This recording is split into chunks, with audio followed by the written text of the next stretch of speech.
as you mentioned, the children should not be taught yoga or the inner science when they are kids. So when do we actually start the process of thinking pure and not letting the impure thoughts into you? Where did you get this pure thought and impure thought business? Not me.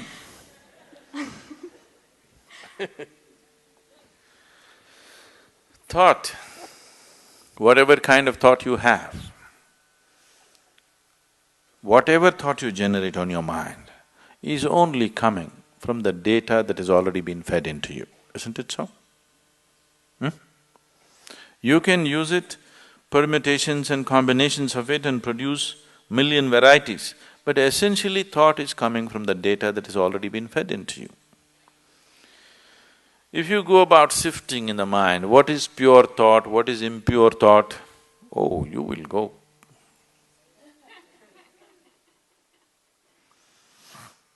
And if you are trying to curb the impure thought and produce pure thought, you've finished.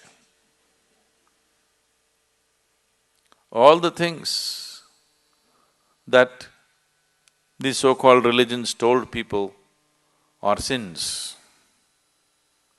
they have become the full-time activity of human mind. If they had just left them alone, everybody according to his inclination would have gone where he has to go. Now it's not like that, it's painted in everybody's mind because they said, this is a sin, do not think about it. Endlessly they're thinking about it. They're not even as free as dogs and cats are, human beings. Simply because somebody put this idea that there's something pure and impure. Whatever impure things you learnt at the age of 25, I do not know. I have not come in touch with anything impure in the world yet. I don't know where you came in touch with all these impure things in 25 years. I have not seen anything impure in this world, have you? Have you seen something impure? I have not seen anything impure in this world. There are different kinds of people with different kinds of problems and limitations and nonsense. I don't think it's impure. Process of purification. In different stages of purity, I see people. And first of all, this idea of pure and impure is a very sick idea. There's just life around you. There's only life around you. If you're labeling certain aspects of life as pure and certain aspects of life as impure, there is a serious problem. I want you to understand this problem is far more serious than most people really look at. It is that serious. Right now, many religions and cultures on the planet have labeled the fundamental biology itself as impure. Yes? Yes or no? The basic biological processes themselves as impure. Sexuality is impure, a woman's menstrual cycles are impure. What the hell, you're born out of it, then you are also impure, everything in the world is impure, creation is impure. If you like that word, you can use it. But who are you to decide what is pure and impure? This is the way life is made, isn't it? It all depends on how you do what you do, isn't it?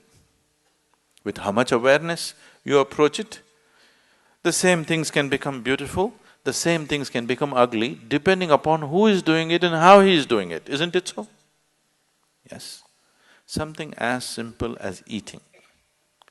Eating can be a beautiful experience, not just for nourishment, even as an experience, it can be a beautiful experience. Somebody eats like this, you just look at that whack. Everything can be done like this, isn't it so? Who is doing it? How it is being done? That's what makes the difference. So this prejudice as to what is pure and impure has destroyed this humanity in such a bad way. Pure thoughts and impure thoughts, oh, if you sift through this, you're finished. All thoughts are just junk, okay? Essentially, they're coming from the limited experience of past. These thoughts are useful for your survival process. You picked up some amount of information, you want to survive in the world, this information is useful. If you're looking at life itself, these thoughts are meaningless. What happened yesterday actually has nothing to do with what's happening right now in this moment, isn't it so? But in terms of your survival in the world, you need to remember a few things. You need to use your old knowledge to earn your living on the planet.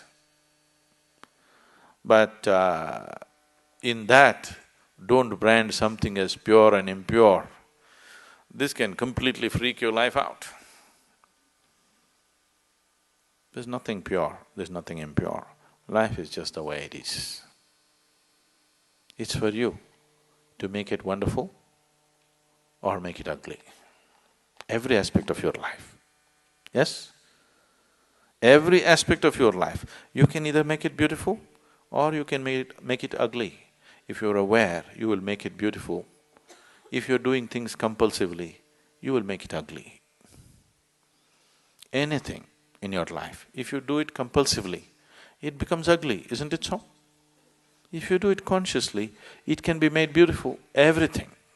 From the smallest thing to the biggest thing, everything can be made beautiful if you do it consciously. And everything can be turned to an ugly mess if you do it compulsively.